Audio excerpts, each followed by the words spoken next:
Hoy día amanecí con ganas de jugar una partida dinámica, atacar de manera dinámica y de ahora en adelante jugar de manera dinámica. ¿Pero qué es dinámica?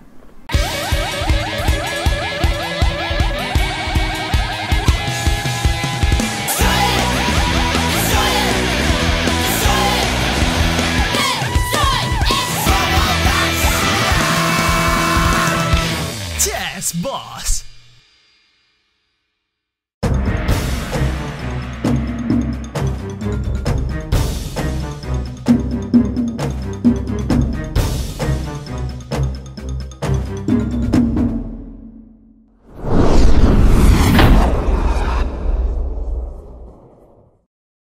Bien amigos, hoy nos vamos con un tema muy interesante. La verdad es que me motivó mucho esto del dinamismo en ajedrez, porque hace poco estuve jugando la semifinal acá en Santiago y llegaron a mis manos un par de partidas del talentoso jugador fallecido Bugar Gachimov, ¿ya?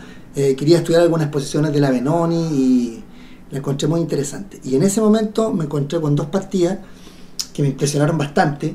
Pero ¿qué es en términos generales esto de la dinámica, que a veces es un término bastante abstracto que cuesta entenderlo? Básicamente, ¿cómo lo entiendo yo? En el ajedrez existen dos tipos de componentes o dos tipos de factores en una posición. Por un lado tenemos los factores estáticos, por así decirlo, que son los factores que permanecen durante mucho tiempo en una posición y que comúnmente no cambian. Dentro de esa categoría tendríamos, por ejemplo, la estructura de peones, con todo lo que tiene que ver con ello, las típicas estructuras, las casillas, las islas de peones, y también por otro lado la ventaja de material. Cuando uno saca una ventaja de material en una posición es difícil que esto cambie, salvo a que ocurra algún cambio muy drástico en la partida, pero son factores que tienden a permanecer. Ya, y por el otro lado tenemos los factores temporales, que son factores más etéreos, por así decirlo, y que nosotros los podemos aprovechar en una posición, pero tenemos un tiempo determinado para hacerlo. Si no lo hacemos, esa ventaja se puede fumar. Están factores como, por ejemplo, la mejor coordinación de las piezas, la ventaja de desarrollo, una pieza fuera de juego. Bien, qué mejor que explicar esto a través de una partida. Entonces, esta partida que vamos a ver se jugó el año 2009 entre Rubinstein y Gachimov. Las blancas inician el juego con D4, caballo F6. Las primeras jugadas las vamos a avanzar rápido porque la idea es llegar a la posición donde vamos a entender este concepto. Entonces, C4, obviamente ocupando el centro del tablero, E6, con la idea, ¿cierto?, de jugar D5 o C5 también, tratando de minar ese centro. Caballo F3, C5, las negras rápidamente atacan el centro blanco y las blancas deciden avanzar para ganar espacio, ¿cierto?, en el centro del tablero. En este momento, D6, caballo C3, y el negro define la estructura de peón en el centro, tomando peón por, peón por.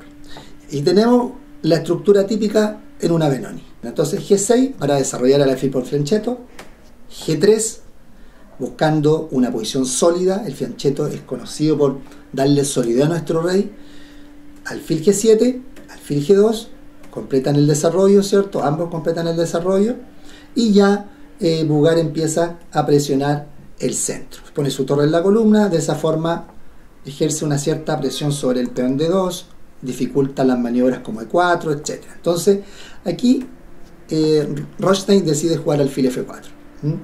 No es la única jugada, aquí también hay otras posibilidades, como caballo D2, como H3, etc.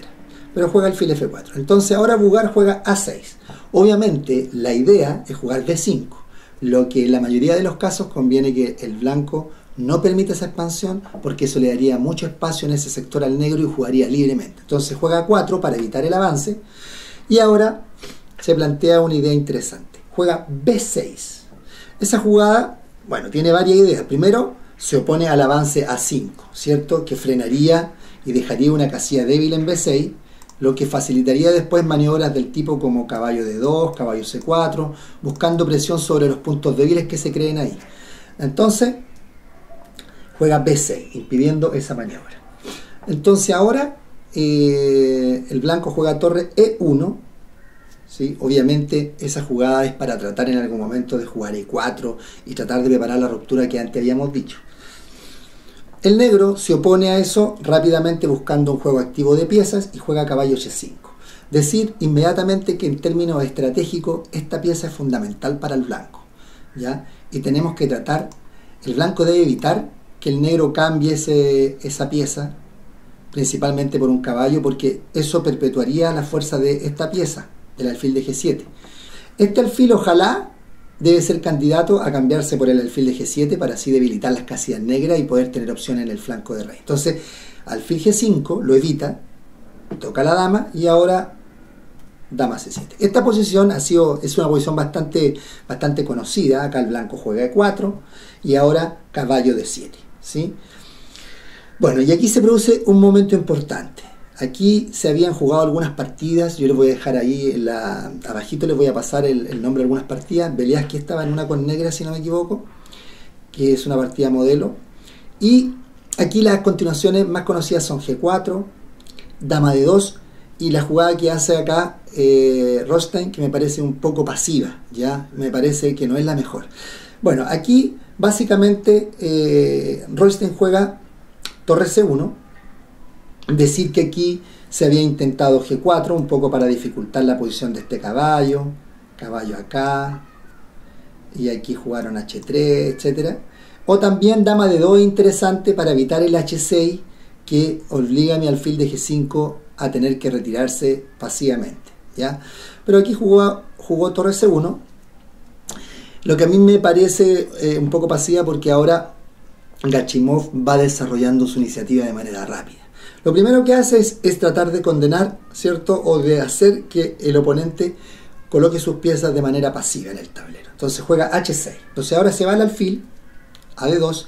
Claro, si el blanco quiere llegar a preparar E5 en algún momento, no le convendría mucho poner obviamente el alfil en E3, ¿sí? No le convendría. Y además que hay una presión acá, en este peón, entonces se estaría cayendo un peón ahí. Por eso tiene que ir a D2.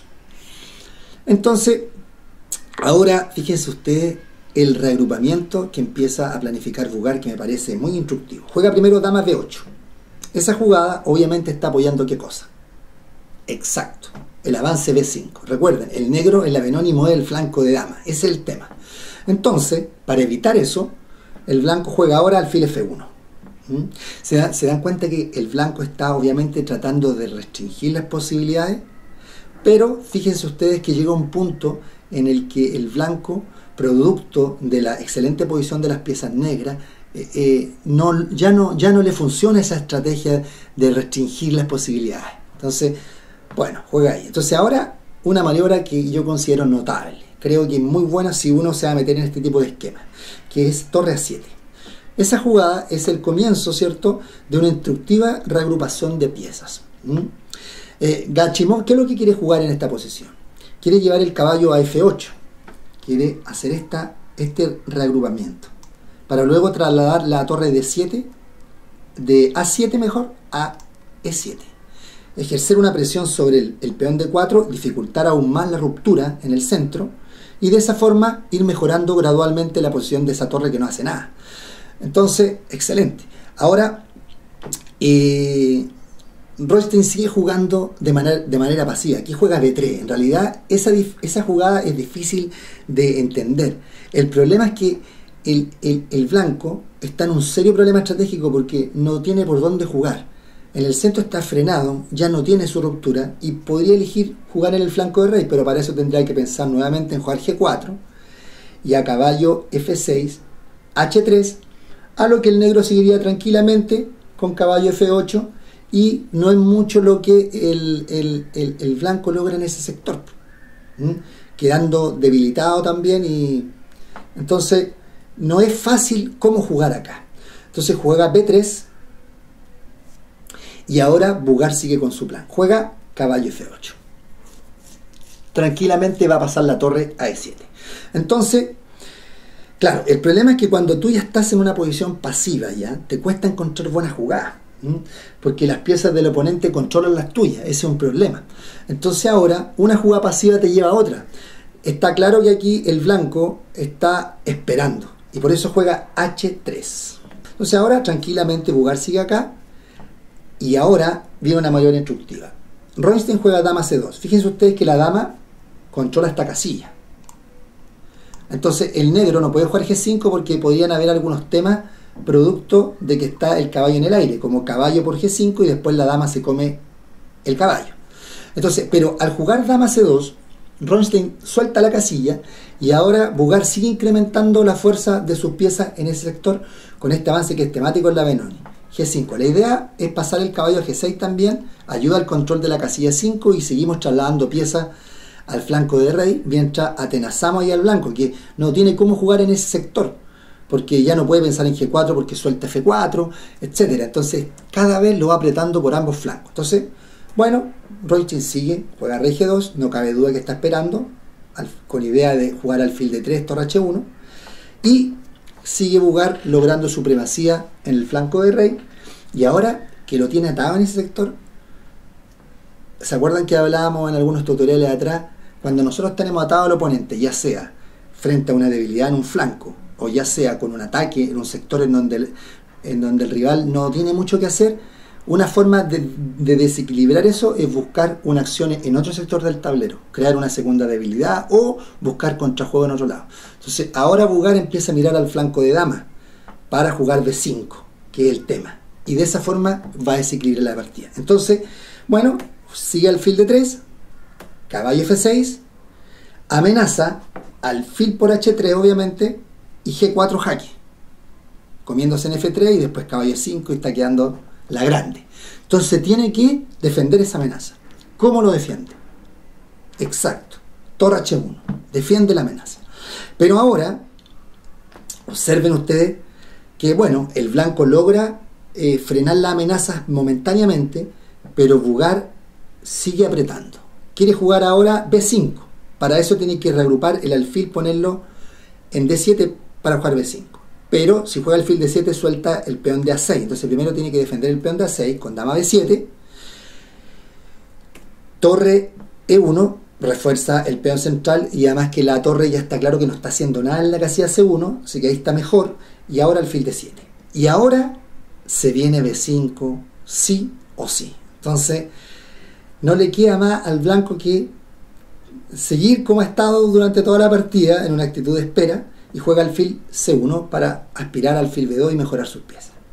Pero ahora se viene la ruptura que hemos dicho todo el rato. B5. Peón por, peón por. Ya. Y este es el momento clave. Aquí tenemos que hacer algunas reflexiones ya importantes. Porque lo primero que ha logrado el negro es una mejor disposición de las piezas, ¿sí? Sus piezas están más activas, logró mover el flanco de dama y el blanco está esperando, ¿sí? Ahora, el blanco tiene sus piezas pasivamente ubicadas. La torre cubre H3, la torre de 1 está cubriendo E4, las piezas, la dama y el alfil, pese a que están ubicadas en esa posición, no apuntan a ningún punto importante en la posición. Por lo tanto, el conjunto de piezas aquí está más pasivo, ¿sí? En cambio, el negro es muy diferente el panorama. Sus piezas están mejor ubicadas, están estos peones que en cualquier momento pueden abrir línea y las torres están listas para ocupar esas columnas, ¿ya? Eso motiva la siguiente jugada. Entonces ahora el blanco sigue con su idea y aquí viene el componente dinámico en la posición, ¿sí? Una jugada muy dura que abre completamente líneas para que las piezas más activas puedan entrar y aprovechar la oportunidad. ¿Cuál es la jugada? Exacto, C4. Ese es un golpe durísimo que simboliza el tema que estamos viendo. ¿Por qué? Si ahora, por ejemplo, el blanco no come, supongamos, ya no come, se viene para acá, a F1. Ahora se viene B4 y esos peones se empiezan a mover con todo. Si el caballo se retira ahora, C3. Y estamos claros que esos peones arrasaron con el blanco, ¿cierto? Se cae todo después con caballo por, o incluso caballo por D5, se está cayendo todo, ¿cierto? Entonces aquí es obligado aceptar el sacrificio de peón. Tiene que tomar, toma. Ahora lo mismo, ese peón hay que comérselo. Porque si por ejemplo el alfil se da para atrás y no se lo quiere comer, ahora empieza a aparecer la táctica y tiene el tema que teníamos delante, que era ese alfil por H3, que es muy duro. Porque ahora, si tomo de rey, que es una opción, viene el jaque, el rey tiene que volver, y ahora peón por, y se está cayendo toda la casita porque tomo de rey, el rey ha quedado ahí debilitado obviamente y está presionado en E4, las piezas están pasivamente ubicadas y ahora con jugadas como H5 y H4, etcétera, se abre la posición del rey ahí y el negro tiene una iniciativa terrible. Entonces, no es tan fácil ahí. Hay que comer. Comió. Y ahora, la táctica en escena nuevamente. El mismo tema que he estado todo el rato, que es ese alfil por H3, que es como un relámpago en el cielo, ¿cierto? Ahora, si yo como con torre acá, por ejemplo, viene lo mismo. G4. Entonces, si ahora saco la torre, para que no me la coman, viene peón por peón. Y ahora es más grave todavía, porque ahora ni siquiera me puedo comer ese peón. Tengo que hacer rey F1 y quedo completamente listo para la foto. Porque si como en F3, viene el doblete en E5 y cae otra pieza. Entonces sería más terrible todavía. Ahora, si el blanco come de rey, que es otra opción, pasa exactamente lo mismo que la variante anterior. G4, allá, y ahora el rey tiene que arrancar obviamente, porque no puede comer ese peón y queda en una pésima posición. En vistas de eso, Rönnstein jugó rey G1, que era el mal menor en este caso. Y ahora observen cómo Gachimov aprovecha, ¿cierto?, con la rapidez que decíamos delante, la iniciativa y la creación de amenazas contundentes, no le da opción al oponente. Ahora juega torre C8 atacando al alfil, están las piezas mal ubicadas. En este caso había una única defensa para tratar de sostener la posición, que es ¿cuál? Caballo de 2, justamente. Y ahí hay que seguir manteniéndose, caballo 5, etcétera. Y hay presión muy fuerte porque este conjunto de piezas, la torre está fuera de juego. Fíjense, gran problema, el rey mal ubicado.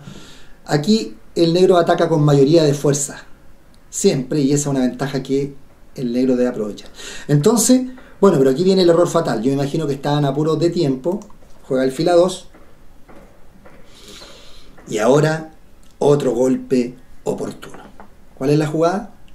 Exacto. Caballo por E4, se cae el centro completamente.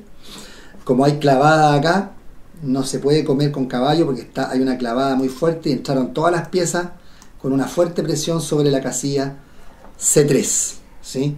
Entonces aquí no le queda más a Rönnstein que, bueno, se come el alfil allá y entrar en una simplificación. Caballo por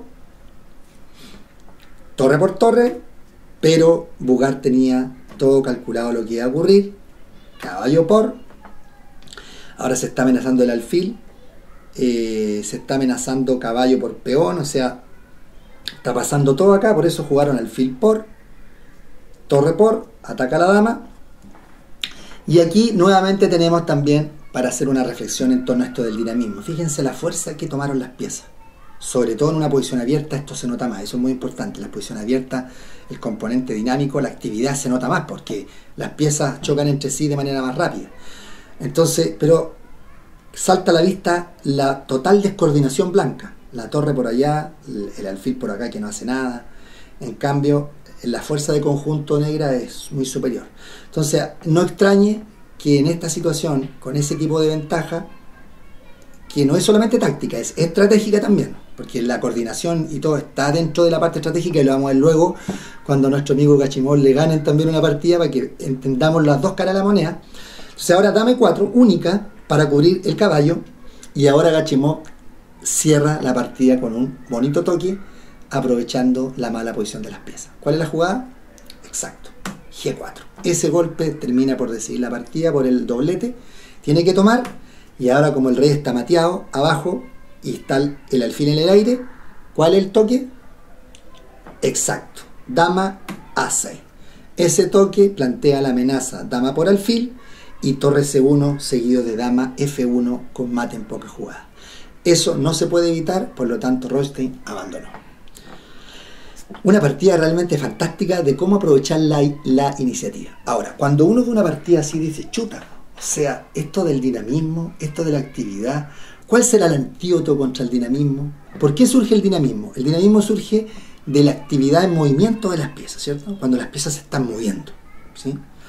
Por lo tanto, si esas piezas no gozan de ese movimiento, y más que nada, en vez de estar activas, están restringidas, pasivas y mal ubicadas, ese dinamismo no puede nacer de esa situación. Entonces, por eso que hay jugadores que son más fuertes que los jugadores dinámicos, netamente cuando combinan la estrategia más profunda, la restricción, con el dinamismo. Ahora vamos a ver cómo vencieron a Bugar Gachimov un par de meses después, el mismo año cuando volvió a jugar esta variante, pero ahora jugó contra un especialista también y contra un jugador del estilo muy parecido de él, Alexander Grischuk. Veamos esta partida. D4 juega Grischuk, caballo F6, tenemos la misma posición de delante, E6, caballo F3, E5, las negras atacan el centro, D5 ganando espacio, D6, caballo C3, desarrollo, etc. Y vamos a llegar a la misma posición. ¿Ya? Esto lo vamos a avanzar porque ya lo vimos en la otra variante. Y ahora Grischuk juega alfil F4. Entonces, chuta, aquí hay algo preparado, ¿sí? ¿Por qué me jugaron alfil F4? Bugar venía ganando esta posición en las partidas que había jugado el mismo año, entonces, chuta. Por lo tanto, Gachimov, no sé si por esa razón, cambió la variante, pero jugó aquí caballo A6. No jugó la otra línea, que había jugado A6. Entonces, Grischuk juega torre 1, con la misma idea de jugar E4. Entonces, Bugar acá juega alfil G4, ¿sí?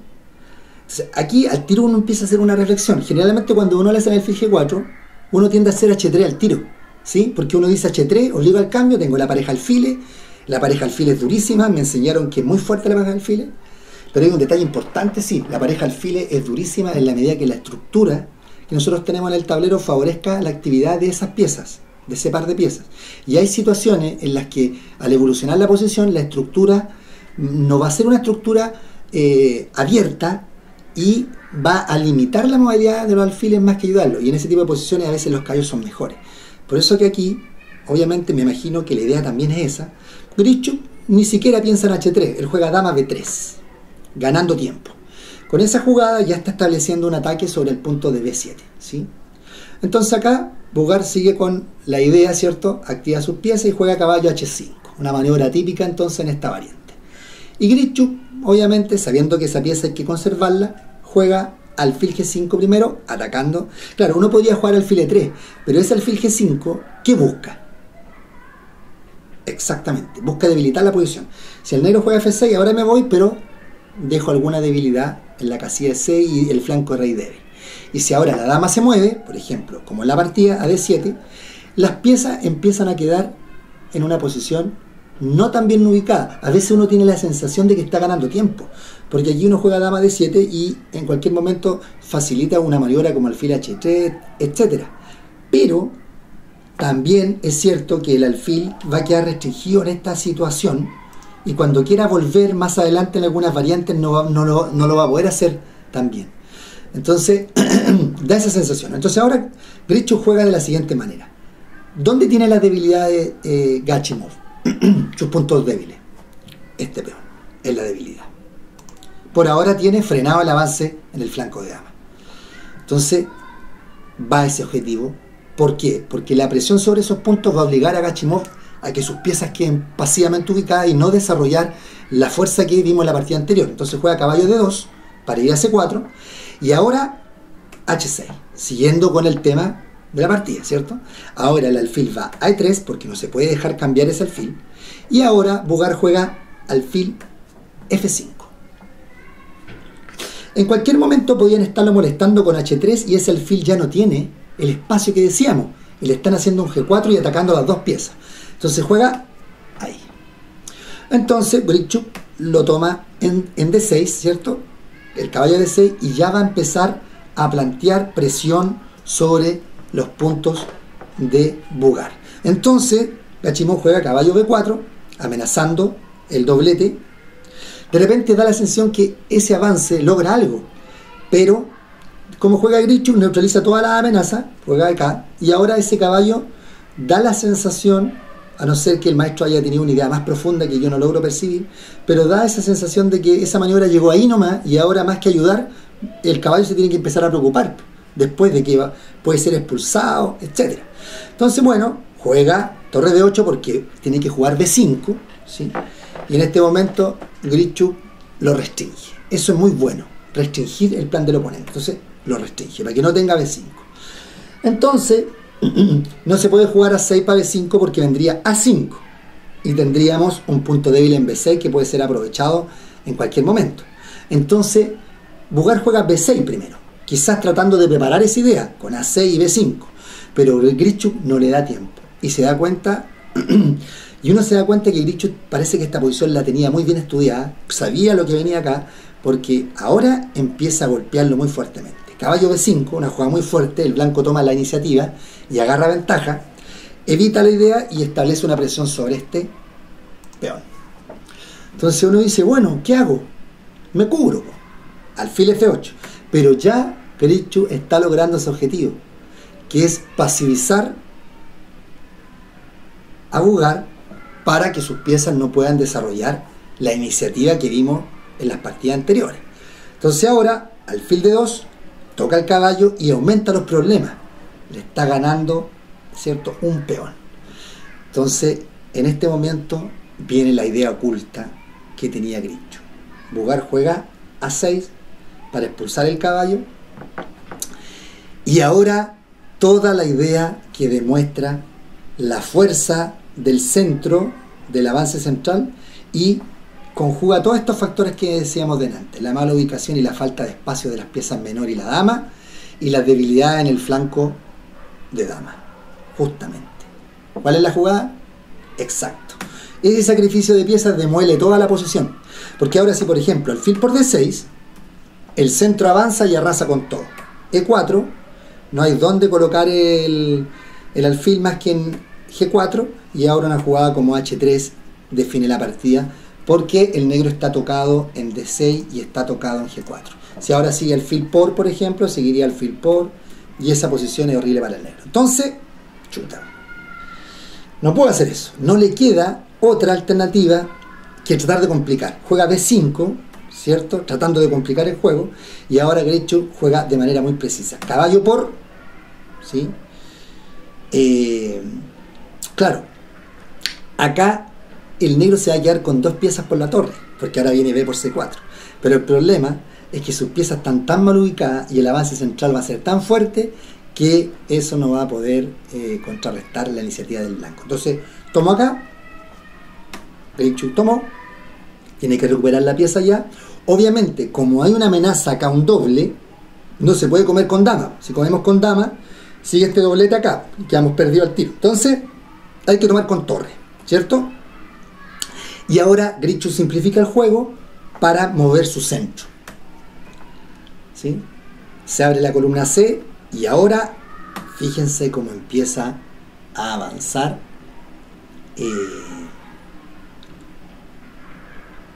Grichuk. Ese centro es realmente terrible. Juega alfil G4 y ahora E5. Se amenaza justamente E6, como está esta pieza en el aire, se amenaza E6 para hacer un cortocircuito aquí, obviamente, ¿cierto? En cualquier momento, y ganando material y abriendo el juego en favor del blanco. Entonces juega dama F5 para evitarlo, y ahora Grichuk sigue avanzando con ese centro que va a arrasar rápidamente con todo. Peón por, amenaza un descubierto, por lo tanto obliga casi a bloquear ese peón con alfil E7. Y ahora Grichuk sigue pegando las jugadas más precisas para dar problemas a Gachimov. Le juega F3 para aprovechar la clavada en F1. Obviamente no puede tomar alfil por porque seguiría torre F1 ganando el tiro. Tiene que jugar alfil H3. Y ahora simplemente G4. El alfil está en el aire y queda atacada la dama. Entonces ahora la partida rápidamente se terminó de la siguiente manera. Se comió el alfil, caballo F4, lo defendió en F1. Y aquí la partida terminó en un par de jugadas. Trató de complicar Bugar, jugó acá buscando actividad, pero Grichuk no le dio ni una oportunidad aquí. Centralización, ¿cierto?, para cambiar las damas. Acá, ahora torre 4, atacando el caballo, ¿cierto? El caballo, ¿para dónde va a escapar? Jugó caballo H3, cambiaron las piezas.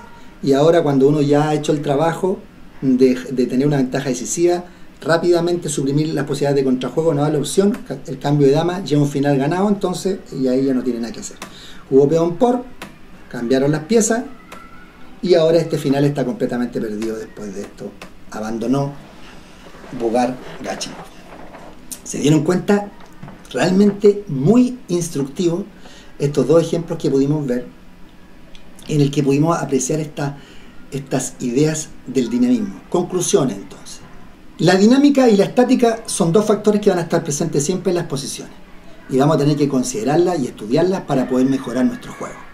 Porque si no, nuestro oponente nos va a pillar en una de las dos esferas, por así decirlo. O en la parte estratégica, o en la parte de la movilidad, de la dinámica, de la táctica, de la iniciativa, del cálculo, etc.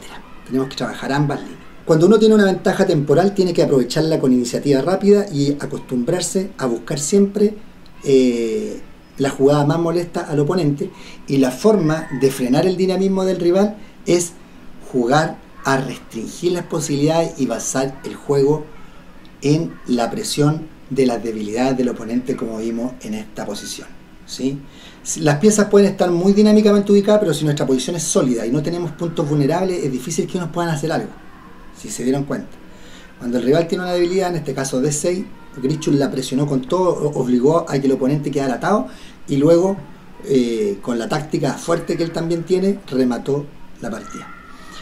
Bueno, espero que les haya gustado esta, porque en realidad creo que a mí por lo menos me sirvieron mucho estas partidas, y no se pierdan los próximos tutoriales. Les cuento además que durante este mes voy a estar en Punta Arenas. Voy a estar en Punta Arenas del 5 de febrero al 11 de febrero, porque se juega el torneo Copa de Campeones, que van en su tercera versión ya. Hay 10 jugadores, que realmente está el maestro Diego Flores de Argentina, está Pablo García de Chile, está Cristóbal Enríquez también de Chile, está jugadores también de Punta Arenas, está Rodrigo Hurtado, Rodrigo Magas y otros jugadores más también que van a estar apoyando este torneo. Y nosotros vamos a estar acá con la cobertura en fotografía, video directo, vamos a estar encargándonos que estén todas las partidas para que las puedan descargar ronda a ronda. Vamos a estar con entrevistas, con videos, vamos a estar con copucha. La idea es que ustedes vivan el torneo en su casa, así que no se lo pierdan, va a estar muy bueno. Y bueno, nos vemos en un próximo tutorial. Un abrazo, chao. Suscríbete a este canal, comparte este video y sigue disfrutando de Chess Boss.